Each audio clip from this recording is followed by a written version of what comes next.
تاریخ اسلام کے ابتدائی لمحات میں جب ایمان کی پہلی کرنیں مکہ کی وادیوں میں پھوٹ رہی تھیں تو وہاں محبت، اخوت اور قربانی کی مثالیں بھی رقم ہوئیں اور کفر، عداوت اور سرکشی کی داستانیں بھی لکھی گئیں۔ انہی میں ایک نمایاں مگر منفی کردار ابو لہب کا ہے جو رسول اللہ صلی اللہ علیہ وسلم کا اپنا سگا چچا تھا۔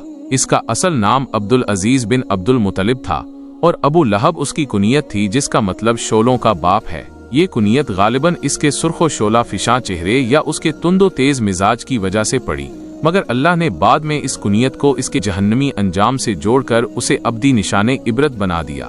آئیے اس شخص کی مکمل کہانی جانتے ہیں جس کی مخالفت نے نہ صرف قرآن میں ایک پوری سورہ کو جنم دیا بلکہ آنے والی نسلوں کے لیے ایک بہت بڑا سبق چھوڑا ہے۔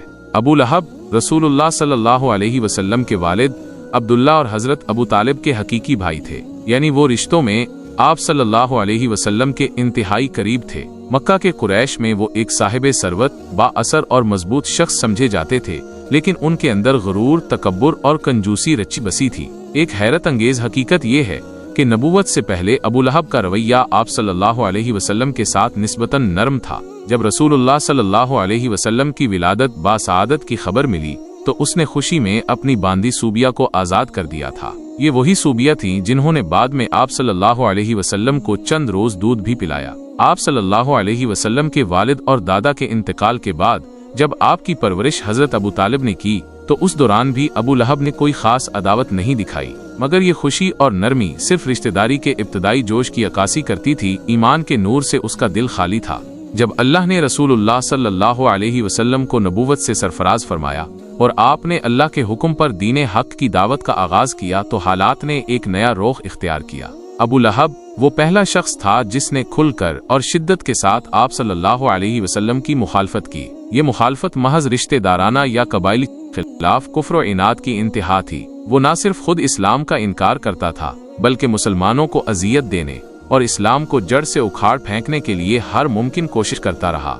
ابو لہب اور اس کی بیوی ام جمیل جو ابو سفیان کی بہن تھیں، رسول اللہ صلی اللہ علیہ وسلم کو ایذا پہنچانے کا کوئی موقع ہاتھ سے نہیں جانے دیتے تھے۔ جب اللہ نے آپ صلی اللہ علیہ وسلم کو قریبی رشتہ داروں کو دین کی دعوت دینے کا حکم دیا تو آپ صلی اللہ علیہ وسلم صفا پہاڑی پر چڑھے اور قریش کو پکارا۔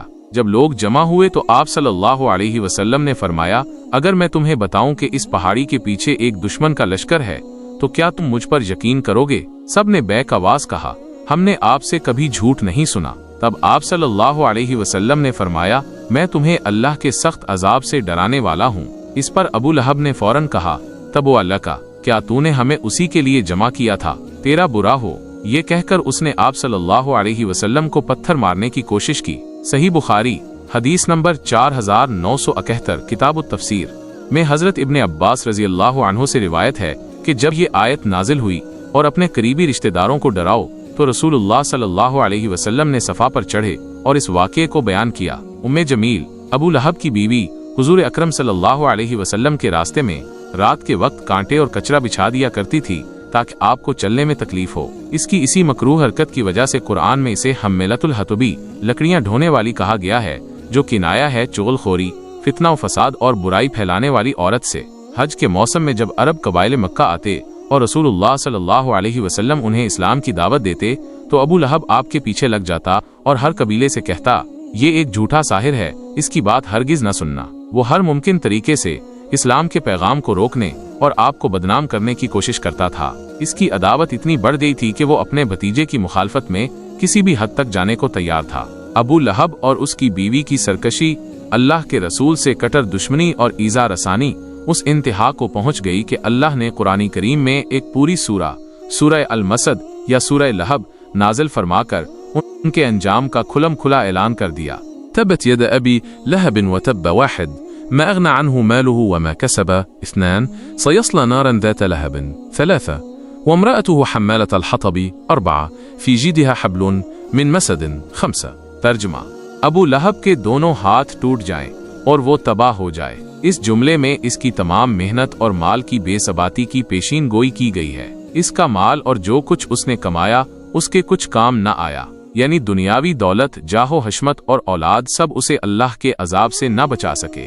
وہ عنقریب بھڑکنے والی آگ میں داخل ہوگا۔